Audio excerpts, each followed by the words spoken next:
हिंदुस्तान का पहला खवातीन का ऐसा मदरसा है जहां आलमियत मुकम्मल करने के बाद ग्रेजुएशन का सर्टिफिकेट मिलता है। वहां से पढ़ी हुई बच्चियां बीएड कर सकती है और ग्रेजुएशन के बाद जो जो फैसिलिटी है वो कर सकती है। और ये उनको हक दिलाने का काम हिंदुस्तान में पहली बार मालेगांव के मदरसे जामिअतुस सालिहात को दिलाने का काम साथी निहाल अहमद साहब ने किया था। कि जितने लीडर इंतकाल कर गए हैं आज उनको लीडर की हैसियत से नई नस्ल नहीं पहचानती सिवाय साथी निहाल अहमद। ये कहाँ गई हमारी वो डेयरिंग, वो हमारी ताकत जो साथी निहाल अहमद साहब के साथ रहा करती। तो साहब ये बोले थे अकेला निहाल अहमद जाएगा और वो हाईवे बंद करेगा, कोई आए या ना आए मुझे परवाह नहीं। ये ताकत थी, ये डेयरिंग थी। और आज बोले मैं सिटी पुलिस स्टेशन जा रहा हूँ। बोले क्यों? बोले आकर बताऊंगा। वो गए पुलिस स्टेशन में बैठे और बोले रिजवान खान के खिलाफ कौन कौन सी कलम लगी है? तो उन्होंने बताया ये कलम, वो कलम, वो कलम। तो बोले मैं निहाल अहमद मौलवी उस्मान, मैं यहाँ बैठा हूँ, वो सारी कलम मुझ पर भी लगा, क्योंकि उसने जो गुनाह किया है वही गुनाह मैंने किया। उन्होंने FIR फाड़ के फेंक दिया, रिजवान साहब को बाहर निकाल दिया। मोहतरमा सदर साहबा, यहाँ मौजूद तमाम जिम्मेदारान पार्टी के, शहर के और आप तमाम साथियों, आज हम हमारे लीडर, ऐसे लीडर जो सियासी, समाजी और दीनी खिदमतगार, मुखलिस दीनी खिदमतगार रहे। लफ्ज़ दीनी मैं बोल रही हूँ वजाहत के साथ कि मालेगांव शहर में जो मदरसा जामिअतुस सालिहात है वो हिंदुस्तान का पहला खवातीन का ऐसा मदरसा है जहां आलमियत मुकम्मल करने के बाद ग्रेजुएशन का सर्टिफिकेट मिलता है। वहां से पढ़ी हुई बच्चियां बीएड कर सकती है और ग्रेजुएशन के बाद जो जो फैसिलिटी है वो कर सकती है। और ये उनको हक दिलाने का काम हिंदुस्तान में पहली बार मालेगांव के मदरसे जामिअतुस सालिहात को दिलाने का काम साथी निहाल अहमद साहब ने किया था कि जो लड़कियां दीनी तालीम हासिल करती हैं उनको भी आगे रोजगार के मौके रहे, वो भी कहीं जाके टीचर बने, कोई ऑफिसर बने, वो अपने पर्दे में रह के वो सारे हुकूक हासिल कर सके जो स्कूल में पढ़ने वाली बच्चियां हासिल करती। इसीलिए लफ्ज मैंने दीनी मुखलिस साथी के लिए कहा। हमारे साथ एक हमारे सीनियर हैं, हमारे साथ रहते हैं, वो मुझे कल के रोज बोलने लगे कि एक बात का गौर करो कि जो लीडर इंतकाल कर गए, चाहे वो MLA थे या प्रेसिडेंट थे, अब कारपोरेशन आ गई तो मेयर हो गए, किसके नाम को मरने के बाद लोग जानते हैं? कौन सा ऐसा लीडर है जिनको आज की नस्ल पहचानती है सिवाय निहाल अहमद के? क्या वजह है इसकी? मैं बहुत सोचने लगी। मैं उनको पूछी कि तुम बताओ, तुम क्या बोलते हो?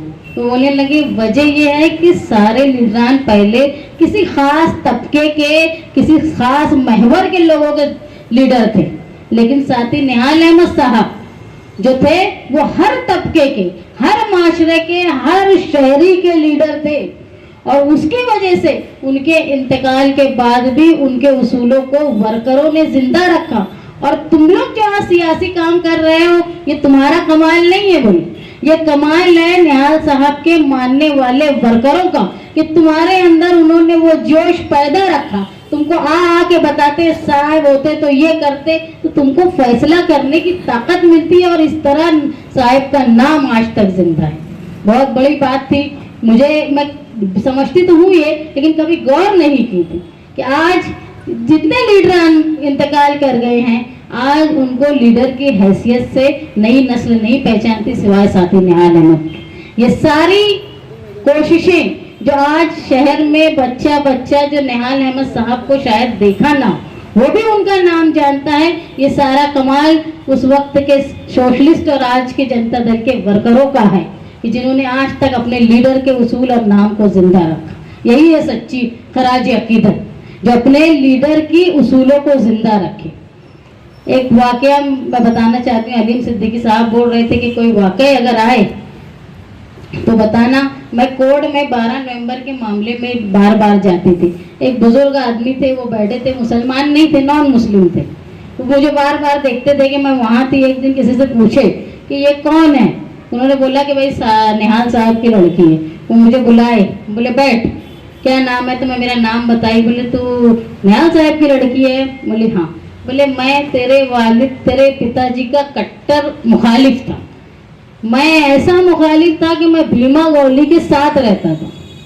मैं अभी जो देखती हूँ ना कि ये शिरके वो शिरके, तो वो बात मुझे याद आई कि बोले निहाल साहब ने बोले इस तरह की नफरत फिरका परस्त बोलते थे। बोले साहब कि फिरका परस्त है भीमा गौली, इस कदर की बोले नफरत पैदा करवा दी थी लोगों के जरिए, सेकुलर लोगों के जरिए। ये भीमा गौली बोले मुझे खुद बोलता था कि यार ये निहाल अहमद का क्या जादू चलता कि इधर से एक बच्चा बोले जिसको बोले अक्कल नहीं है, मेरी होटल की तरफ देख के थूक के जाता है। बोले ये ताकत थी तुम्हारे लीडर में जो फिरका परस्त के खिलाफ उन्होंने पैदा किया था।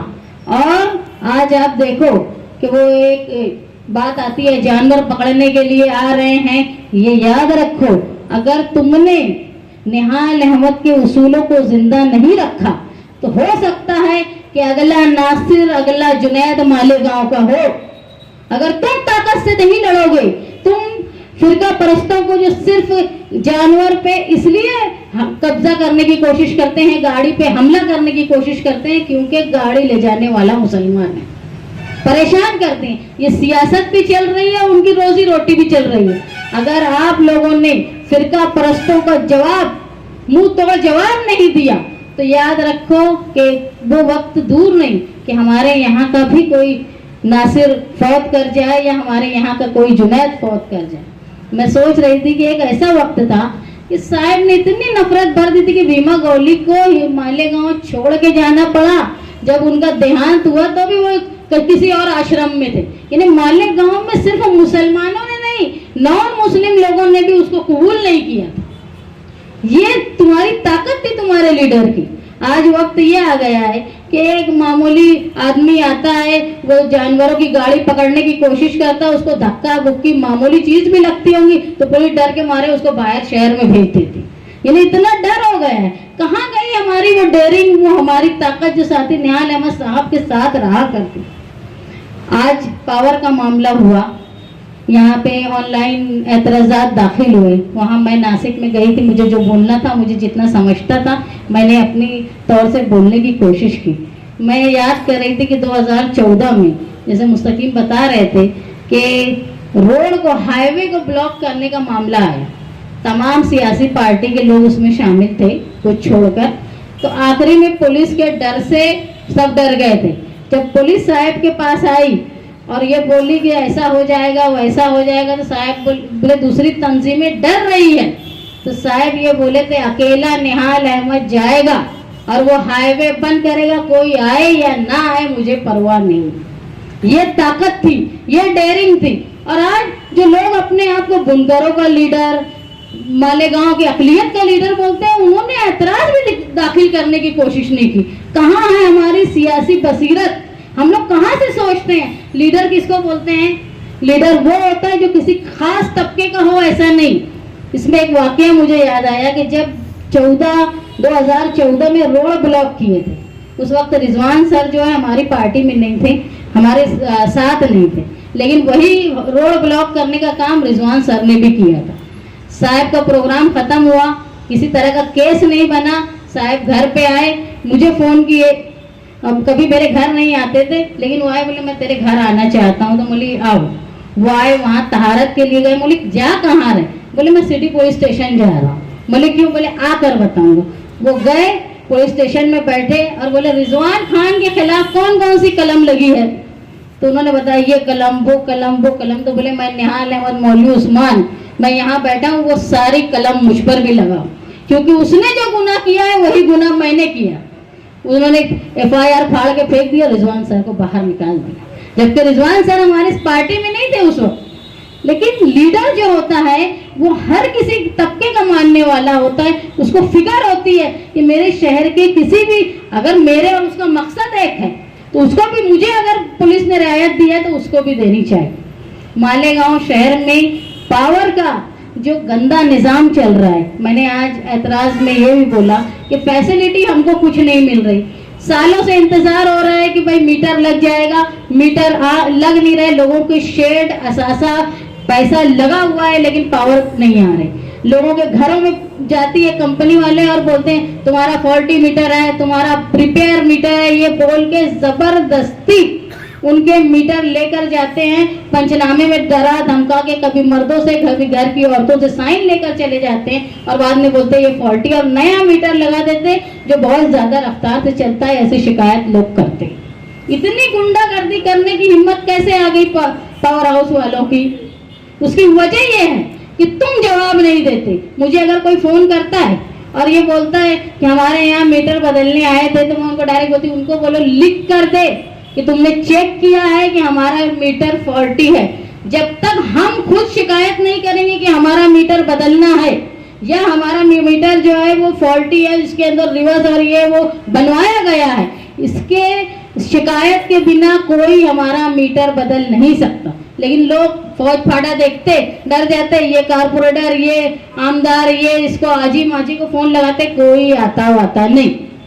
तुम लड़ो, जब तुम्हारे पास आए तो तुम बोलो कि क्या सबूत है कि हमारा मीटर बना हुआ है, तुमको क्या अख्तियार है, तुम लिख के दो, तो वो डर के भाग जाएंगे। जैसा बता रहे थे कि भाई साथी निहाल अहमद साहब तो साहब, उनके वर्कर की ये ताकत थी कि लोग जो अफसर डरता था कि अगर कुछ जनता दल के जनता पार्टी के आदमी ने कोई सवाल कर दिया तो मैं कैसे जवाब दूंगा। और वही शहर सर जैसा बोल रहे थे ना कि हम जाकर क्या मुंह दिखाएंगे कि हम कौन से साथी निहाल अहमद साहब को कौन सा मालेगांव शहर था और ये किस सिमत में आ गया है। तुम अगर साथी निहाल अहमद साहब के उसूलों को लेकर अपने काम में उनकी आदत को शामिल करके चलोगे तो इंशाअल्लाह मालेगांव शहर में वही दबदबा रहेगा जो माजी में हुआ करता था। हम लोग हमारी ऑफिस से मुसलसल कोशिश करते हैं लोगों को फायदा पहुंचाने की। गरीब लोगों के मामूली मामूली काम, यहाँ जो बोर्ड लगे हैं, यहाँ सब जो काम होता है, इस काम के लिए हजारों रुपये ठगे जाते हैं। अब हमने यहाँ काम शुरू किया, हमारे पास बड़ा कैंपस है, कंप्यूटर सेटअप है। अब इसके बाद हमारी कोई कॉपी करता होगा तो उसका भी सवाब जारिया हमको मिलना चाहिए कि इब्तिदा हमने की थी। हमने इब्तिदा की तो लोगों को सूझ रहा है। मुझे तो किसी ने बोला कि ये कॉपी क्या है, बोली मुझे कुछ नहीं बोलना। खैर, आप लोगों को हम लोगों ने कुछ ऐसे मसाइल पर निशानदही करवाई कि पानी का मसला ऐसा है। पानी का अगर हम 10 एकड़ जगह ले लेते हैं, वहाँ सोलार सिस्टम लगा लेते और सोलार सिस्टम से अगर हमारी बिजली के अखराजात पूरे होंगे तो जो रोज हर साल जो 5% पानी पट्टी बढ़ रही है वो हमेशा के लिए खत्म हो जाएगी। इसलिए हमको जरूरी है कि दूर अंदेशी की बात सोचना चाहिए। ये मामला आया, लेटर दिए, ये गए, फोटो खिंचा लिए, ये लीडरशिप नहीं है। लीडरशिप वो है जो दूर अपना मुस्तकबिल देखती है आवाम का। ये तो अभी आज एक कानून आया है, मैंने तो अभी पढ़ा नहीं, पढ़ेंगे फिर जवाब देंगे, ये लीडर का काम नहीं। लीड करने वाला, रहनुमाई करने वाले को आगाही होनी चाहिए कि मेरी आवाम पे, मेरे शहर पे क्या आफत आ रही। 12 नवंबर का मामला मालेगांव शहर की सियाह तारीख थी, ऐसा वक्त था जिसको हम मिटाते मिटाते थक जाएंगे, जो खौफ हमारे शहरियान पे आ गया। मैं नासिक से निकल रही थी कलेक्टर ऑफिस के बाहर, तो वो मेरे साथ उमैर भाई और उनकी दरे गांव समिति वाले लोग थे। मुझे बोलने लगे कि आज साहब की बहुत याद आ रही। बोली हर वक्त साहब की याद आएगी, कब नहीं आएगी? क्या क्या चीज को तुम साहब की जुड़लाओगे कि निहाल साहब ने सियासी, समाजी, मिल्ली हर तरह के शोबे में अपनी रहनुमाई की और कुछ ना कुछ हमने हमारे लीडर से सीखा और ज्यादा हमारे वर्करों ने हमको बताया, क्योंकि उन्होंने साथी निहाल अहमद के साथ हमसे ज्यादा वक्त गुजारा। वो हमको बताते हैं कि साहब ये किया करते थे, आप लोग ये करो। और वाकई जब हम लोग सोचते हैं कि ये साहब कहाँ से सोचते थे।